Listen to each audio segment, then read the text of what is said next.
medali teisele küljele piilub ning sekundid, minutid ja meetrid kontrollib üle Delfi spordi podcast. Mis tunne on? Ja tervist head kuulajad, ilusat aprillikuu algust kõigile. Paarikuiselt pausilt on tagasi Delfi spordi podcast, mis tunne on. Minu nimi on Kaspar Ruus ja meil on tänases saates külalisi on tervitada praegu Eesti parimat tõkkesprinterit Grete Verlinit. Tervist! Tere! Tänud aega leidmast ja saatesse tulemast. Ma saan aru, et tegelikult nagu meil kõigil, ka sul nii-öelda graafik on tihe, et sisehooaja lõpust on ju vähem kui 2 nädalat, aga ma saan aru, et üsna pea hakkab ka tõsine ettevalmistus juba välihooajaks. Jah, et tuleva nädala esmaspäeval ehk siis 6. aprillil sõidamegi oma tiimiga Lõuna-Afrikasse laagrisse. No kuna meil saade on, mis tunne on, siis alustuseks ma pean ka selle klassikalise küsimuse küsima. Mis tunne on, kui peale jooksu ilmub tabloole 7-ga algav number? See tunne oli imeline. Et kui ma mõtlen nüüd tagasi sinna hetke, kui ma Madridis veebruari algul selle aja jooksin esmakordselt, siis jah, see rõõmu joovastus lihtsalt kehas oli nii suur, aga kuna see oli eeljooks, siis ma teadsin, et ma pean neid emotsioone nagu natuke alla suruma, et finaaljooksus ka hea jooks teha, et head rankingupunktid endal suveks kirja saada. Ja tegelikult need emotsioonid tulid alles ülejärgmine päev, siis kui ma juba Saksamaal olin oma ühe, ütleme siis jutumärkides ebaõnnestunud jooksu teinud, et siis ma lasin nagu need emotsioonid kõik välja, et siis ma hakkasin päriselt nutma ja sain aru, et lõpuks ometi ma suutsin selle 8 sekundi piiri sisetingimustest nagu ära teha. No see sama Madridi võistluse, ma nii palju veel küsin, et kui sa esimeses jooksus näed 7-ga algat numbrit ja tead, et kohe-kohe üsna varsti tuleb finaal otsa, ütleme selle tunni pooleteist jooksul, mis iganes see vahe seal oli, et kui lihtne või keeruline on sel hetkel mitte juba lasta nendel nii-öelda emotsioonidel, kus ma ütlen, nii-öelda peale tulla? No telefon läks mul kohe punaseks ja kuna ma olen ikkagi noor sportlane, kaasaegne sportlane, siis telefoni ma kasutan ikkagi selleks, et muusikat kuulata, aga mingi hetk ma panin seal soojenduse ajal lihtsalt airplane mode'ile, et neid sõnumeid mulle seal nii suures mahus peale ei tuleks, et ma kuidagi proovisin natuke nagu eemalduda.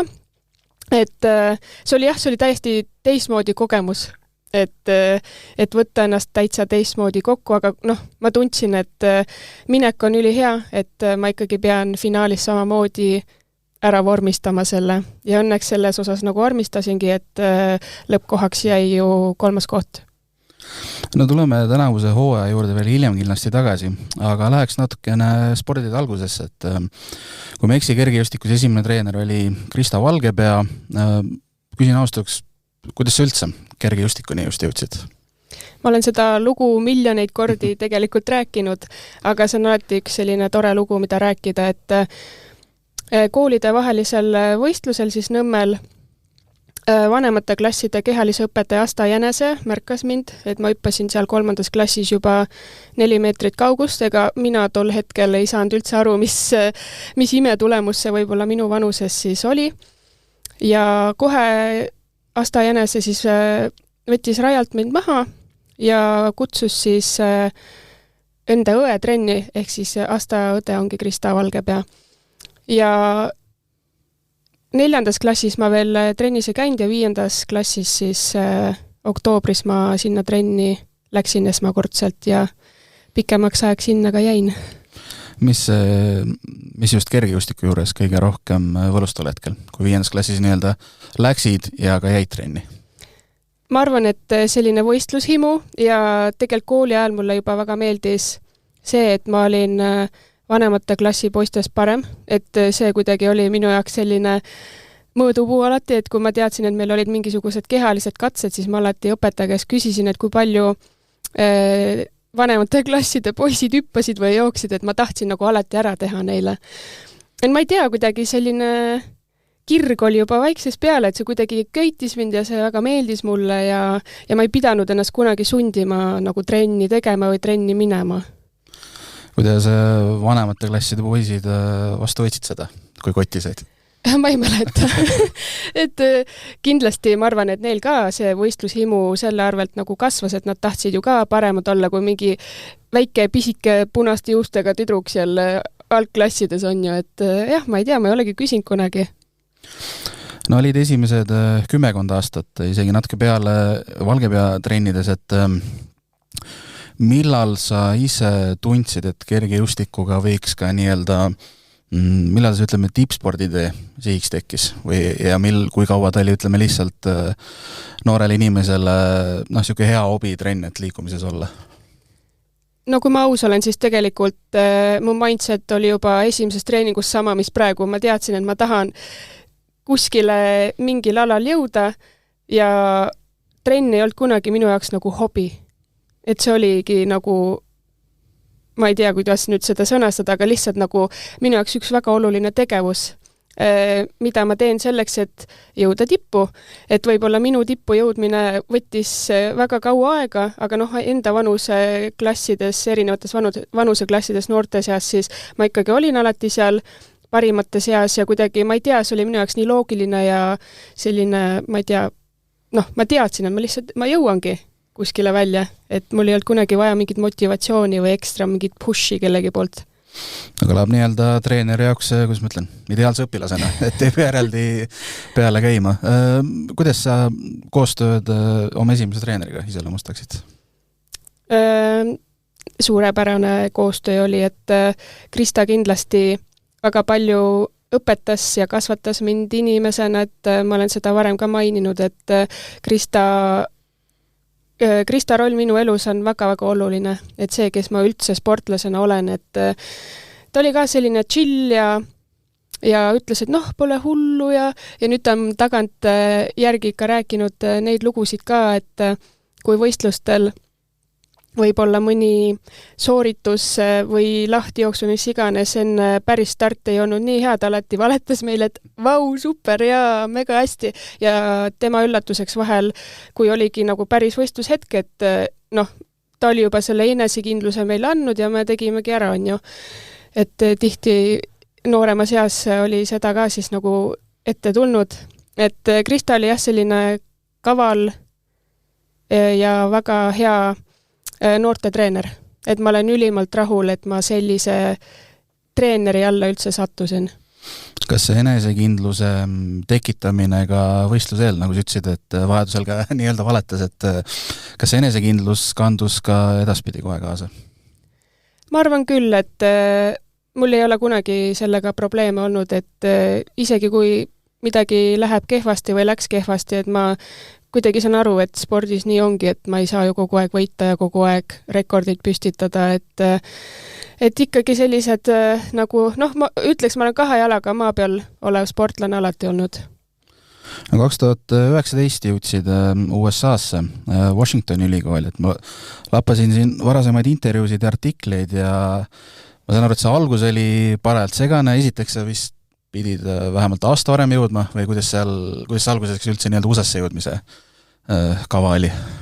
See oli jah selline paras bürokraatia, mis seal toimus, et NCAA-l on ju oma reeglid, et sa pead olema amatöörsportlane või tol hetkel, siis ma ei tea, mis need reeglid nüüd on, aga tol hetkel, kui mina siis soovisin minna, siis jah, sa pidid tõestama, et sa oled amatöörsportlane, ma pidin mingid ankeete seal täitma ja mina muidugi olen nii naiivne ja aus tütarlaps, et ma panin kirja, et ma sain mingi ergostipendiumi 1500 €, siis käisin kuskil Malmö Gamesidel, mis siis on nagu jutumärkides, ma ütlen, tol hetkel ma ei olnud mingi profisportlane, aga tänu Aivar Karotammele mul võimalus nagu avanes ja ma sain võistlemas siis käia, see oli vist B-kategooria võistlus ja sellest tekkis kohe jama, et mis 1500 €, et kust amatöörsportlastele ei maksta nii suuri summasid ja siis ma pidin lõpuks selle raha kõik annetama siis ära, et ma vist Red Crossile annetasin selle raha lõpuks. Siis pidin nagu saatma tõestuse neile ja siis ma ei tea, nad ikka ei tunnistanud mind amatöörsportlaseks, et sealt ma ei mäleta ka täpselt, mis seal kõik oli, aga ühesõnaga see oli nii keeruline tee sinna Ameerikasse jõudmiseks, et lõpuks, kui mulle siis öeldi, et okei, nüüd on kõik korras, see oligi juba 2,5 aastat möödas selles, kui ma gümnaasiumi olin lõpetanud ja ma mõtlesin, et kuna ma olen selle kadalipu läbi teinud juba nii palju raha panustanud sellesse, et Ameerikasse jõuda, siis ma mõtlesin, okei, et ma lähen käin ära, et ühel hetkel ma tundsin, et ma ei viitsigi enam sinna minna, et ma saan ju Eestis ka kõik asjad tehtud, aga tegelikult ma olen ülimalt õnnelik, et ma ära käisin, et see oli väga lahe kogemus. No sel hetkel, ühesõnaga siis, kui sa said amatöörsportlase nii-öelda staatuse kätte, et siis sa alles läksid kohale, eks? Et nii-öelda kuni selle hetkeni olid Eestis? Jah, 2019 veebruari algul ma sinna kohale jõudsin ja tegelikult algul ei olnud ka koolil mingisugust infot, et ma äkki seal 1-2 võistlust sain ära tehtud, et ma sain seal Back-12 championiks kaugushüppes ja siis tuli NCAA-lt mingi kiri kooli, et kuulge, et me paneme talle karistused peale, et ta ei saa pool aastat võistelda, et ta võib teil seal ülikoolis olla, aga ta ei tohi võistelda, et ta ei tohi teie kooli esindada. Siis ma olin mingi, mis asja, nagu mis, ma ei tea, välja mõeldud karistused ja ma olin tegelikult üliõnnetu, sellepärast, et 2019 kevad kogu meie treeninggrupp läks kuskile San Franciscosse laagrisse kooli vaheajal ja mina siis jäin täitsa üksinda sinna Spokane'i, tegelikult väike linn Pullman oli, kus ma elasin. Jäin siis sinna maha ja üksi pidin neid trenne tegema ja siis ma olin küll veits masenduses, et nagu kurb oli. Aga noh, selle arvelt ma sain lihtsalt suht varakult maikuus koju, sest et teised läksid siis seal välivõistlusi tegema ja mul polnud enam rohkem midagi teha seal.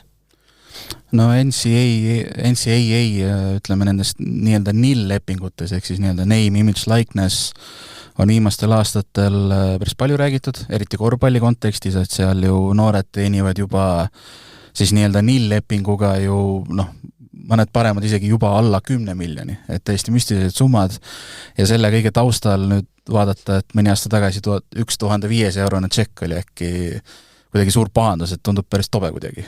Jah, minu meelest selle NIL-diiliga algul, kui see tuli, oli ka mingi selline case, et kui sa oled nagu international student, siis sa ei kuulu selle alla, et see kehtis ainult siis Ameerika sportlastele, et ma ei tea, mis seisud seal praegu sellega täpselt on.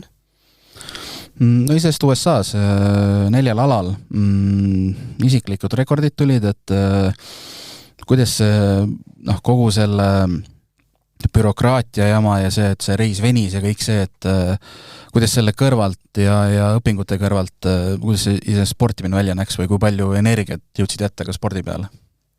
Selles osas, et Ameerikasse ülikool oli suhteliselt tilulilu, et mulle pandi mingisugused täiesti X-ained, mingid ülilihtsad ja seal ei ole EAP-d nagu on Eestis, vaid on credits. Ja 12 creditsit siis oli nagu miinimum, mida sportlane pidi võtma, et ta saaks üldse siis sporti teha ülikooli kõrvalt. Ja mul oligi seal mingi leadership 101 ja mingid, tegelikult olid kasulikud ained, aga mitte midagi hullumeelset, et tegelikult ma seda päris ülikooli elu ei saanudki seal elada. Et ma olin ikkagi 2,5 semestrit seal lõpuks ainult kokku. Et jah, aga selles osas ikkagi need loengud ei olnud nii pikad, et seal ikkagi akadeemik advisor ehk siis minu õpilasnõustaja aitas mul seal otsida ja vaadata, et mis loengud oleksid kõik see kõige paremad, et ma jõuaksin ka teistega siis peale lõunat trenni. Et seal selles osas tehti ette taha väga palju asju sportlastele ära. Et jah, ma ei pidanud ise nagu väga palju mõtlema seal, et mismoodi ma seal õppimise ja treenimise vahel oma aega jaotan. Kui palju, puhtalt enda kogemuse põhjal, kui palju USA treeningud erinevad sellest, kuidas Eestis viljeletakse? Ma arvan, kõige suurem erinevus on juba see, et me ei jooksnud soojendusel kunagi sörki, nagu Eestis me siinkohal alustame sörkjooksuga, et meil maksimaalselt võib-olla 2 korda jooksime 100-meetrisel otsal siis edasi-tagasi, pigem tempokat jooksu ja hästi sellist palju dünaamilist venitust oli ja sellist staatilist venitust väga üldse ei olnud, nagu mina siis omal ajal praktiseerisin palju, et kogu see ülesehitus oli juba teine ja ma ei tea, üldse osad sellised erialased treeningud venisid ülimalt pikaks ja hästi palju oli ühe treeneriga mul seal spetsiifilisi mingisuguseid kaugushüppeharjutusi väga palju ma treenisin koos sprinteritega ja lõpuks siis ka tõkkejooksjatega. Et jah, et kui mul oligi vahel kaugushüppe treeningpäev, siis tõkketreener tuli ja ütles, et davai, et peale kaugust tuled jooksed veel tõkkeid ka, et siis vahel tuligi selline kena 3-tunnine päev kokku. Et olenes päevast, et vahel veel ma pidin peale neid treeninguid jõusaali ka jõudma. Kui palju see kõik ka, ütleme, üllatavalt mõjus, et olles ise olnud noorena nii-öelda amatöör noor sulgpallur, siis ütleme, sörki ja venitamised oli iga trenni eel paratamatult, et kui sa mainid, et seda tehti üliarvat, kui üllatav see oli, et ütleme, nii kardinaalselt võib erineda. See oli selles osas huvitav, et ma olin kuulnud juba tol hetkel, et selline dünaamiline venitus on ikkagi parem sportlastele võib-olla ja siis ma tundsingi, et okei, et see on see koht, kus ma saangi seda proovida, praktiseerida, vaadata, kuidas see mõjub ja tegelikult see mõjuski hästi või nagu ma tundsin, et ma kuidagi olin paremini valmis siis mingisugust kindlat sooritust tegema. No, USA puhul toona, nagu ma enne mainisin, et 4 erineval alal parandasid isiklikku, et ega toona, kui ma siin ka varasemaid lugusid lugesin, ega vist ei olnud sa tõkkesprindile nii-öelda lõplikut valikut pannud veel? No selles osas tõkkeid ma olen jooksnud kogu aeg. Et USA-sse jah, ma läksin kaugushüppajana, sellepärast et USA-s seal on ju sprintereid jalaga segada. Et, aga ma ütlesin kohe seal läbirääkimistel, et ma tahan kauguse kõrvalt väga tõkkejooksuga teha, nad olid kohe nõus ja nad ütlesid, väga hea, kui juba tõkkeid teed, siis jooksed teatejooksus ka meil, lõpuks ma ei jõudnudki sinna teatejooksu tiimi, aga et treenerid olid nagu võtsid avasüli vastu, et kõik, mis ma tahtsin teha, nad lubasid teha. No see USA trett, jah, tervikuna ütleme, et aeg ei võib-olla, ütleme, ei olnud see nii-öelda tavapärased 4-5 aastat, nagu paljud teevad, et aga see aeg seal, nagu sa enne mainisid, ma saan aru, et kokkuvõttes jääd rahule. Jaa, et ma ikkagi sain sealt nii palju tutvusi ja nii palju kasulikku infot ise enda jaoks ja võib-olla see oli täpselt selline vanus, mis ma olin 21, 22, 23 vist lõpuks sain seal, kus ma tundsin, et see oligi õige aeg, et olla kodust teemal, nii kaugel veel ookeani taga üksinda. Et ma mäletan, et esimesed nädal aega, kui ma seal olin, ma lihtsalt nutsin, sest ma olin nagu šokis, et ma olen nagu nii kaugel kodust teemal ja tavaliselt ma ei ole siuke väga emotsionaalne inimene olnud, või siis tol hetkel väga ei olnud, et kuidagi sealt algas ka nagu enese sisse vaatamine rohkem, et kes ma olen siis üksinda uues keskkonnas uute inimestega, et ma olin hästi-hästi arg ja õnneks mul olid hästi toredad nagu toakaaslased, et ma ei pidanud sinna nagu ühikasse kolima, et kuna ma olin juba täisealine, siis 21 on ju Ameerikasse täisealise vanus, siis ma sain kohe majja kolida ja mul oligi seal üks Ameerika tüdruk ja üks Bahama tüdruk, et nad võtsid väga hästi vastu mind, et võib-olla kui neid ei oleks olnud, siis kohanemine oleks palju keerulisem olnud. Nii et igati pidi teisel poole lompi minek karastas? Jaa, väga. 2020 tulid Eestisse tagasi, alustasid Liivi Eeriku kehal treenimist, mis mõtetega sa toona, olles nüüd ka selle USA kogemuse kätte saanud, mis mõtetega toona Eestisse naasid ja mis nii-öelda mõtetega edasi sporditeed vaatasid? No see oli selline ka segane aeg selles osas, et ma teadsin, et kui ma Eestisse tagasi tulen, siis Krista läheb pensionile ja nii ta tegi ka. Ehk siis ma teadsin, et tuleb üks hetk hakata otsima, kuhu minna ja kuna Liivi all olid teised väga edukad Eesti sportlased, siis me Kristaga koos nagu otsustasime, et see on praegu parim koht, kuhu minna. Ja ega ma ei osanudki väga midagi oodata, et Liiviga ma ühe korra saingi enne kokku ja siis vestlesime, rääkisime, tundus, et saame tehtud küll. Kui kiiresti sa iseenesest nii-öelda uue treeneri käekirjaga tavaliselt kohaned? No mind on alati hirmutatud, et kui sa treenerit vahetad või kui sa Ameerikasse lähed, et siis esimesed aastad ei pruugi midagi tulla, aga ma olen alati siuke väga kiire kohane olnud, et ma ei ole täheldanud küll, et treeneri vahetust nagu mingisugust jälgi oleks mulle jätnud. 2021 Torunis nüüdseks nii-öelda täitsa tuttav koht, et see oli sul toona esimene, ütleme, suurem täiskasvanute tiitlivõistlus, sise EM toona. Kui palju see erilisem oli, ütleme, just see asjaolud, mis võistlus seal toimus ja sinna nii-öelda peale saamine? No see oli ju COVID-i aeg ja ma mäletan, et seal oli see, et enne pead testima, siis veel koha peal testima, et kogu see kadalipp oli täiesti teistmoodi, aga ma mäletan kuidas me Dianaga koos seda normi taga ajasime, see oli 8.25 ja minu isiklik rekord siis oli eelmisest hooajast 8.30, ehk siis see tundus minu jaoks väga reaalne ja tehtav ja lõpuks ma selle normi ära jooksin ka, et see oli selline tore hooaeg, et võib-olla see oligi selline kõige ma ei oskagi öelda, et siis ma sain aru, et tõkkejooks on see, mida ma tahaksin rohkem teha kui kaugushüpet. Et oli see nii-öelda koos selle hooajaga või just see ka Toruni startimine, et mis seal nii-öelda kas selle hooaja jooksul tundsid, et ainult tõkkesprint või hooaja järel? Ma arvan pigem see, et ma üldse kvalifitseerusin normi täitmisega sinna tiitlivõistlusele, et siis ma sain aru, et et tõkkejooksus kuidagi võib-olla minu jaoks tuleb see tiitlivõistlustele pääsemine lihtsamalt kui kaugushüppega. No koroona ajal need tingimused väga erinesid sõltuvalt riigist ja olukordadest, et kas seal olid, ma ei mäletagi, kas seal olid täitsa tühjad tribüünid või kuidas seal oli?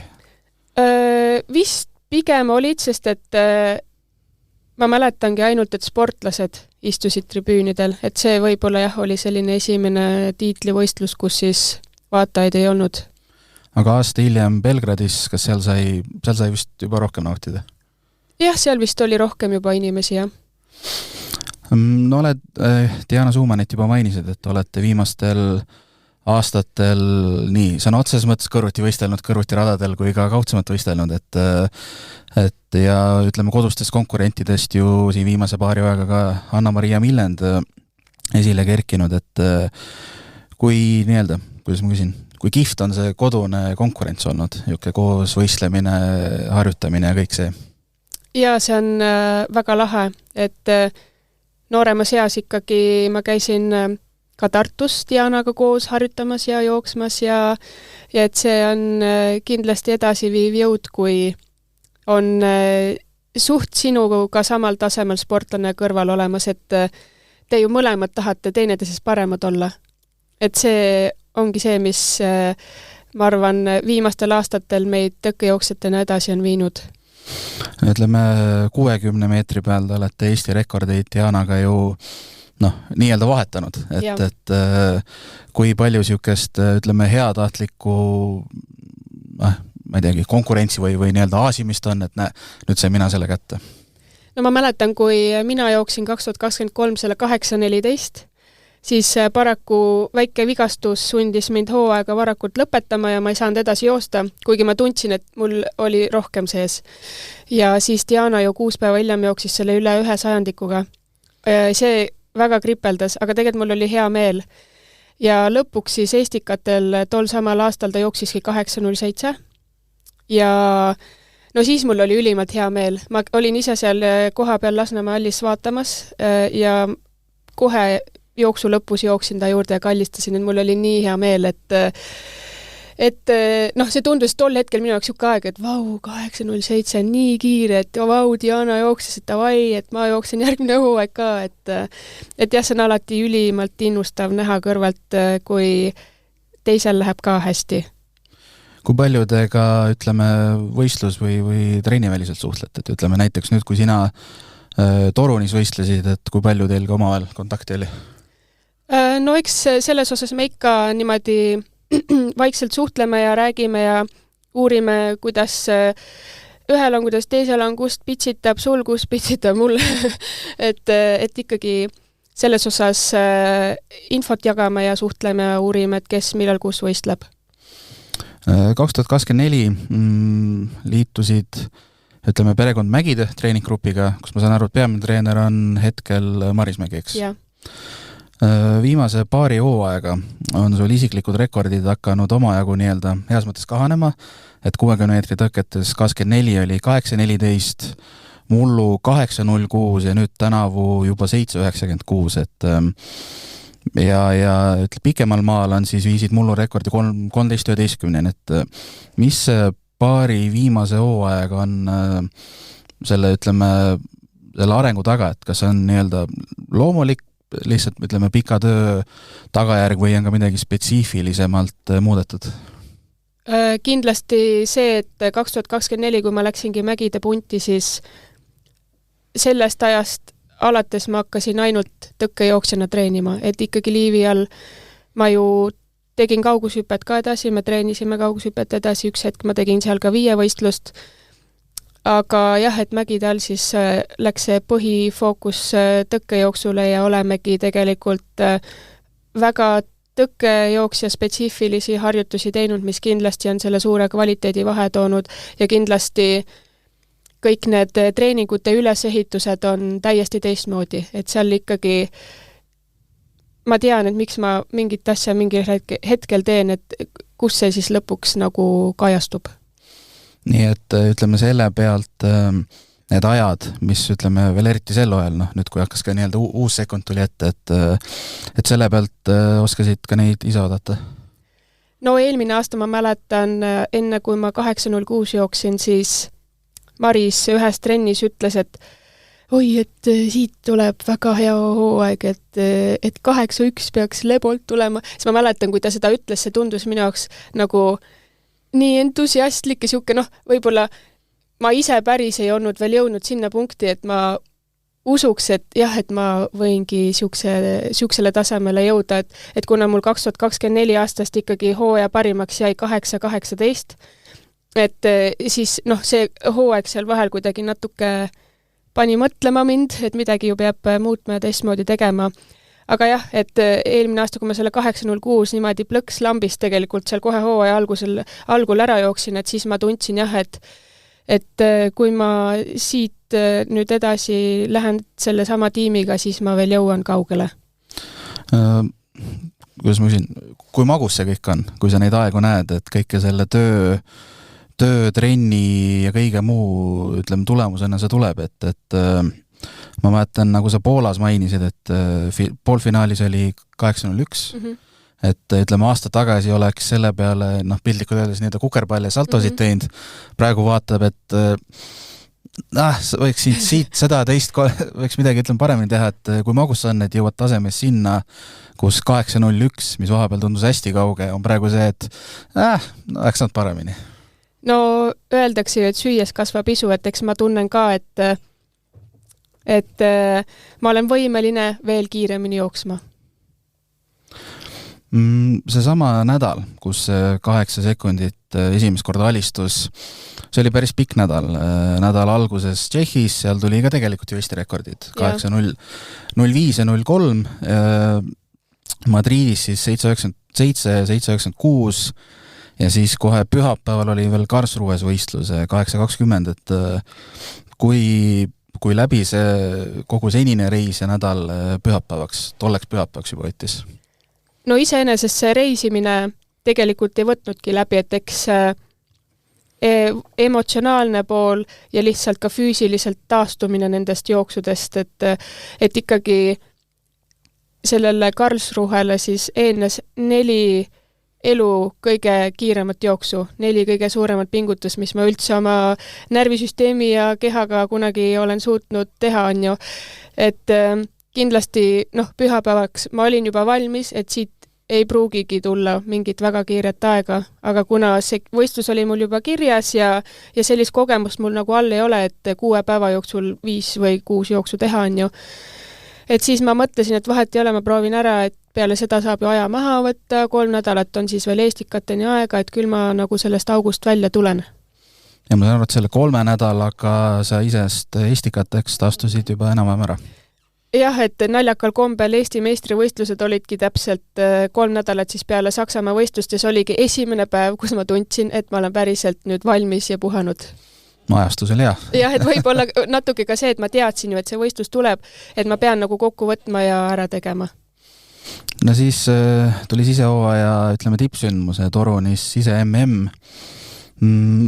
poolfinaali või vabandust, nii-öelda eeljooksu eel.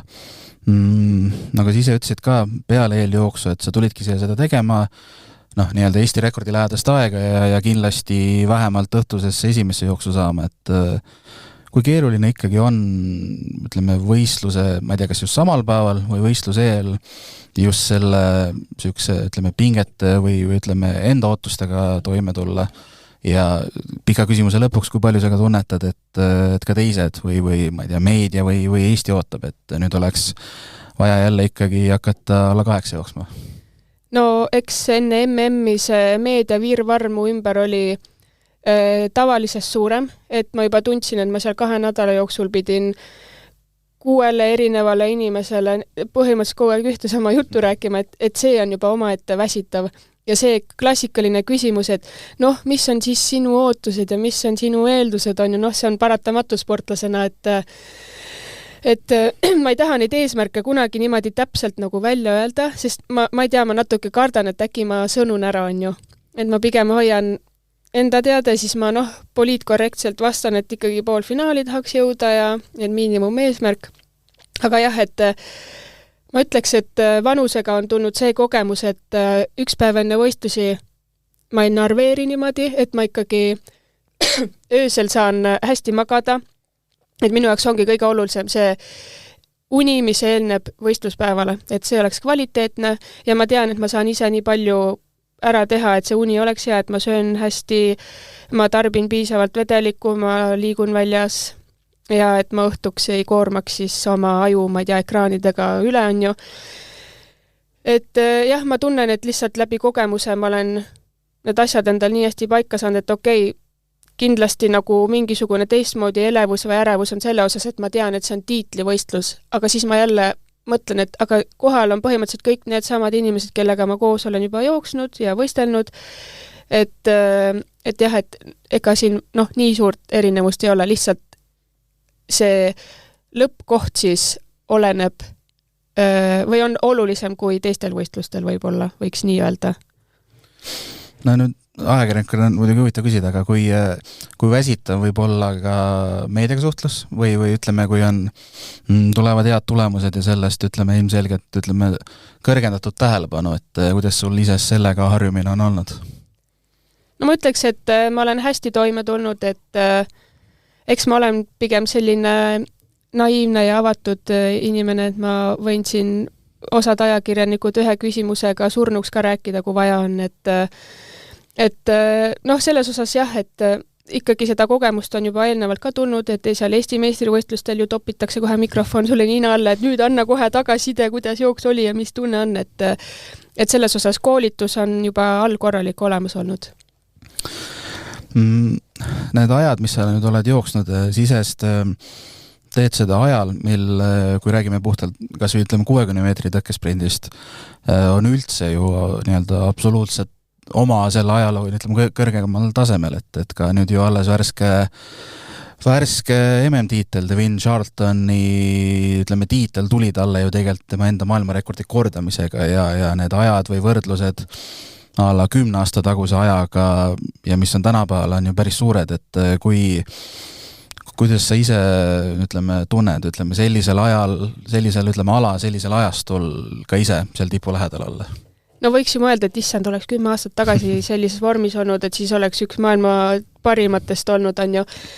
Aga nii ei saa mõelda, sellepärast, et teadus ju kogu aeg, või rohkem teadus tuleb välja, kuidas mida paremini teha, igasugused uued vidinad, masinad, mis iganes asjad tuleb välja, mingid uued meetodid, ma ei tea, ajas ju kogu aeg need asjad lähevad paremaks, et eks tippsportlased kasutavadki neid võimalusi ja kui sul on ka rohkem raha, sul on suurem tiim, sul on paremad võimalused, igasugused taastumisvahendid juba, et ma arvan, 10 aasta tagusega võrreldes võiks ju mõelda, et see on põhimõtteliselt nagu eilne päev, aga ikkagi nii palju on edasi juba arenenud igas valdkonnas spordis.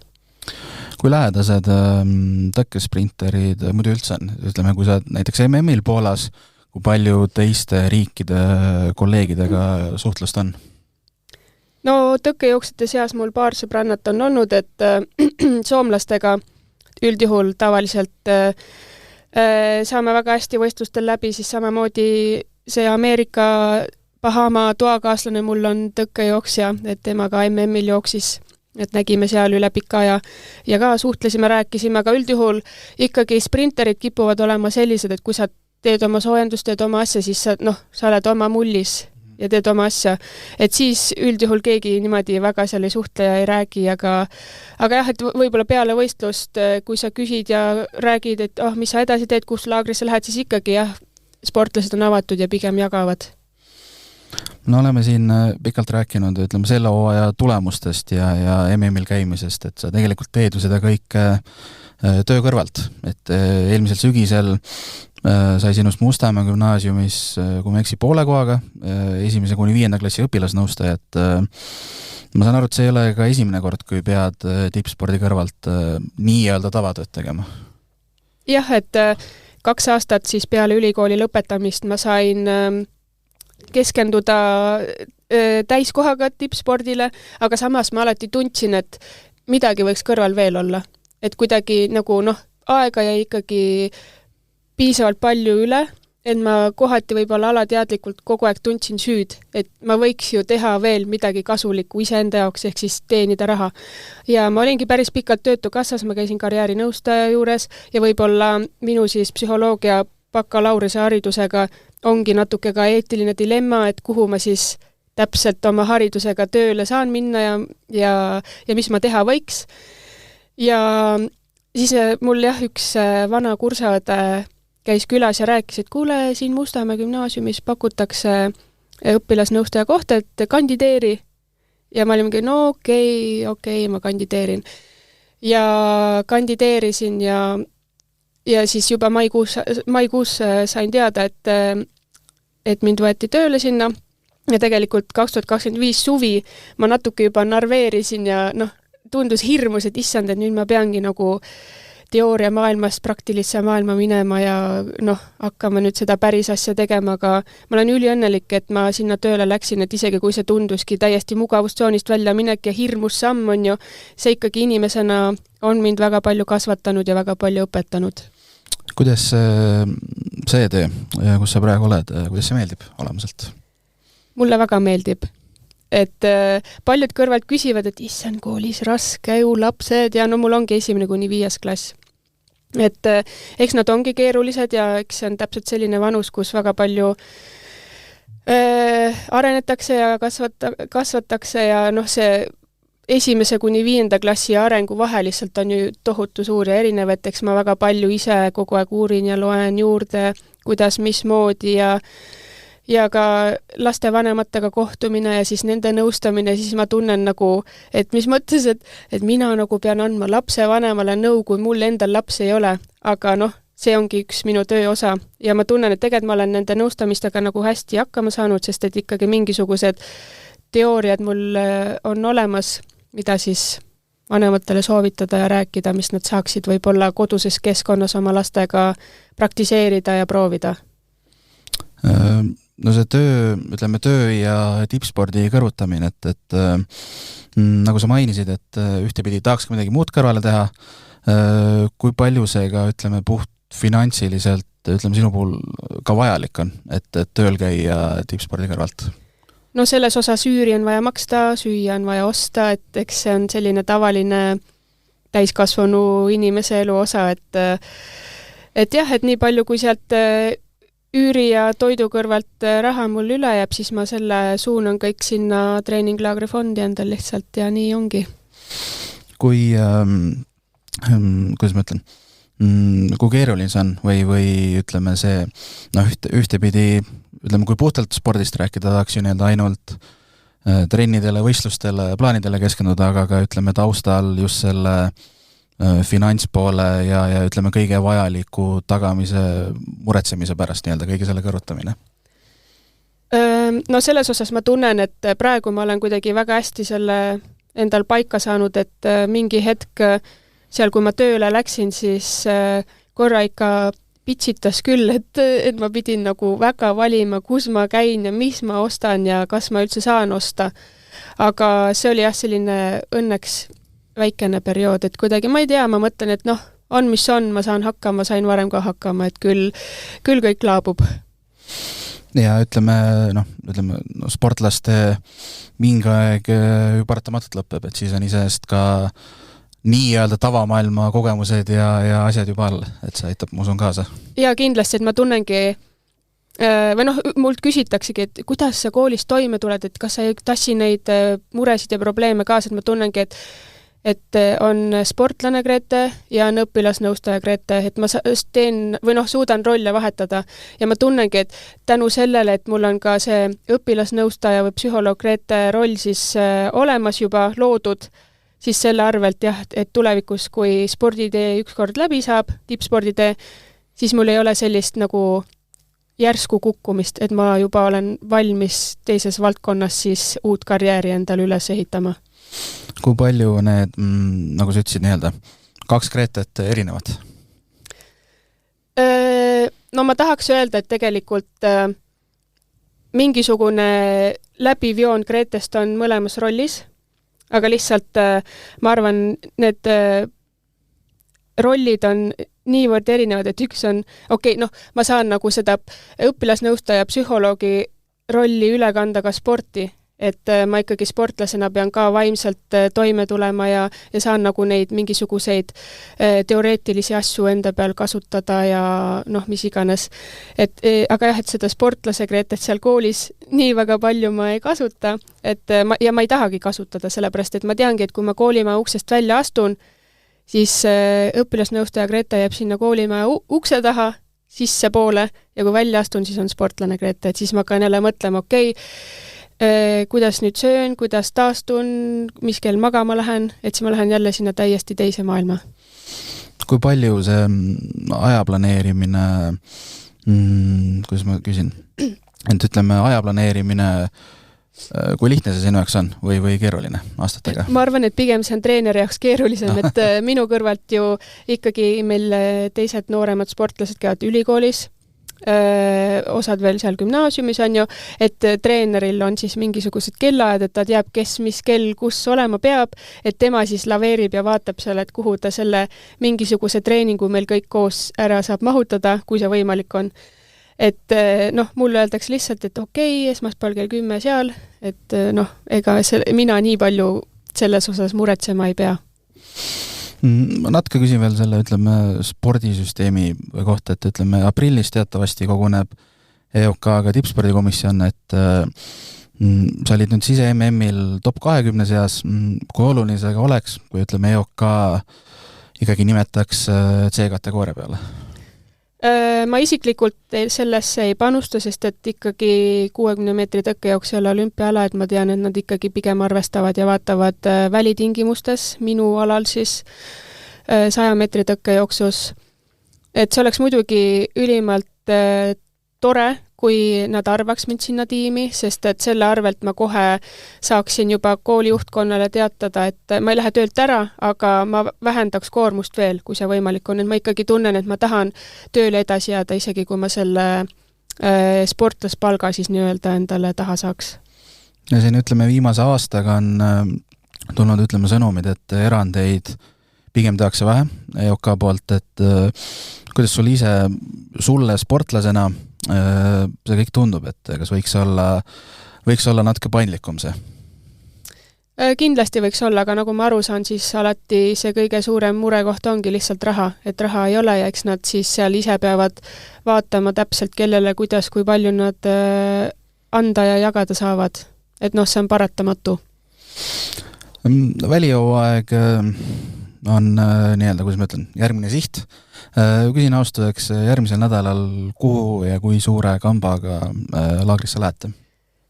Lõuna-Aafrika Vabariiki lähme laagrisse ja praegu siis esimese otsana läheb meil päris mitte väga suur punt, aga mitte ka pisike punt, et kui ma nüüd kokku loen, siis äkki 7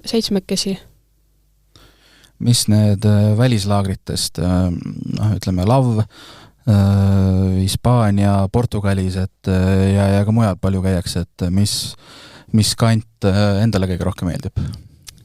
Meie oleme eelnevatel aastatel käinud kevadeti Türgis Gloria Sports Arenas ja seal mulle väga meeldib, et seal on ülihea toit, et see on minu jaoks väga oluline, seal on nii suur, hea, tervislik toidulaud siis, kus saab valida ja toad on mõnusad, voodid on head, et ikkagi see pool on minu jaoks ka ülimalt oluline, et see unekvaliteet siis võõras keskkonnas ei kannataks, et üldjuhul mul ikkagi keskkonnavahetus võib esimesed päevad sellist negatiivset mõju unele avaldada. Pikalt see teil nüüd Lõuna-Aafrika Vabariigisse, ütleme, laager plaanitud on? Tagasi jõuame 23. aprill. Ja kui palju edasine nii-öelda hooajaplaan on, et praegu on aprilli algus, aga millal nii-öelda võistlusprogramm võib pihta hakata? Ma ei teagi, millal need teatejooksude Eesti meistrivõistlused siin maikuus on, et võib-olla siis mingisugune avastart seal teha, lahti joosta ennast ja tõkkejooksu osas ma tegelikult ma ei olegi veel kalendrit sirvinud, et arvatavasti ka mai lõpus juba on seal mingisugused kõrgema kategooria võistlused, kuhu idee poolest võiks ju jooksma minna, et eks ole näha. Birminghami EM on nii-öelda välihooaja tipp eurooplaste jaoks sel aastal, et kindlasti on eesmärk sinna peale saada ja seal võistelda, et mida iseenesest ise veel ütleme suvest ootad? No eks jah, see Birmingham ongi see number 1, et kindlasti võiks ju ideaalis valdav enamus jooksud teha 12 sekundi sisse, et see on ka üks selline tore eesmärk, mida seada suveks. Nagu Poolas ütlesid, et kui ütleme aega algab 7, et siis saab öelda, et oled päris sisetõkkejooksja, et nüüd on nii-öelda eesmärk saada ka nii-öelda päris välitõkkejooksjaks, et jah, see on ju tegelikult juba ammu pikka aega iga suvi olnud põhieesmärk, et see tundub juba käega nii katsutav, aga see on lihtsalt nagu ära tegemise küsimus, et jah, tegelikult ma juba eelmine suvi väga ootasin ja lootsin, et see 12, või tähendab jah, see piir siis alistub ja et tuleb ka Eesti rekord, aga paraku kuidagi rammu ei olnud, et see ära teha. Kuidas tunne on, millest praegu veel, kus sa näed seda nii-öelda kõige suuremat just seda võib-olla veel varu arengu kohta, et number algas 12-ga? Kindlasti välitingimustes see, et ma suudaks viimased tõkkevahed sama sagedalt ja kiirelt joosta kui seal eespool, et nii palju, ma olen selline sportlane, kellele meeldib absoluutselt iga võistlusjooks täiesti juppideks võtta, ma võtan alati peensusteni lahti kõik seal tõkkevahe ajad on ju endal ja ma näengi, et ikkagi 3-4 viimast tõket seal, ma ei tea, 5 sajandikku lähevad aeglasemaks, et see on nii suur kaotus, et kui mõelda, et 4 tõkkevahet on 5 sajandikku aeglasem, see on juba 20 sajandikku on ju. Et lihtsalt tuleb vastu pidada kauem. No soovin igastahes väljavaks kindlasti edu, loodetavasti tuleb ka EM-ile minek. Küsiks veel nii palju, et kui pikalt sa üldse ütleme sportlasena tulevikku vaatad, et võtad sa hooaja kaupa või võtad pikemat perioodi? No ma olen ise siin planeerinud, et miks mitte teha kuni 35. eluaastani, et kui mul ikkagi seda isu ja tahet on ja hommikut ei ole seda tunnet ärgates, et jälle on vaja sinna trenni minna, mul pole kunagi seda tunnet nagu tekkinud, et võib-olla äkki üks hommik see tekib, et siis ma saan aru, et nüüd on aeg lõpetada. Et ma olen lihtsalt sellise mingisuguse numbri enda jaoks välja mõelnud, aga ma ei tea ju kunagi, mis tulevik toob, et kindlasti 2028 on ju olümpiaasta, et tahaks ju olümpial ära käia ja eks siis ole näha, mis saab. Kui suur siht olümpia, kui selline sinu jaoks on, et peale ütleme kõiki aastaid, igasuguseid seiklusi, kõike muud, et oleks just olümpiale jõudmine? No see on alati see kõige suurem unistus. Iga olümpia-aasta on ju tahaksid ise ka seal kohal olla stardis, et siis ma tunneksin samamoodi, et ma olen sportlasena nagu põhilised eesmärgid suutnud ära täita, et võib-olla, ma ei tea, võib-olla tulevikus äkki jääb kripeldama, kui ma olümpiale jõuaks, aga siis ma saan aru, et ju siis minu teekond pidigi ilma olümpiat olema. Olümpia, ütleme, välitingimuste Eesti rekord on sul mingeid selliseid pikemaajalisi sihtisest veel, mida sportlasena tahaks ära teha? Pikemaajaliselt tegelikult ei olegi, et ma ei ole tegelikult tavaliselt see sportlane, kes kuskile ülimalt kaugele tulevikku on ju vaatab. Et ma ei tea, mis see 35-aastaste seeniorite või juba, ma ei teagi, mis grupp, on seeniorid või? Ma ei ole päris kindel. Mis see Eesti rekord on, ma jooksen selle ka siis ära, siis lõpetan ära. Et jah, et praegu ongi see kõige kaugem eesmärk 2028 LA olümpiamängud. Aga tänan siit saatesse tulemast. Oli väga huvitav kuulata. Kindlasti edu välihooajaks, edu Lõuna-Aafrika Vabariigis laagris. Loodetavasti tuleb edukas suvi ja ma usun, et peale sellist sisehooaega on, ütleme, hea eesootavale nii-öelda vastu minna. Jah, tänan kutsumast ja aitäh. Ja selline oli seekordne Mis tunne on saade. Tänud kõigile kuulamast. Ilusat aprillikuu jätku. Delfi spordi podcast. Mis tunne on?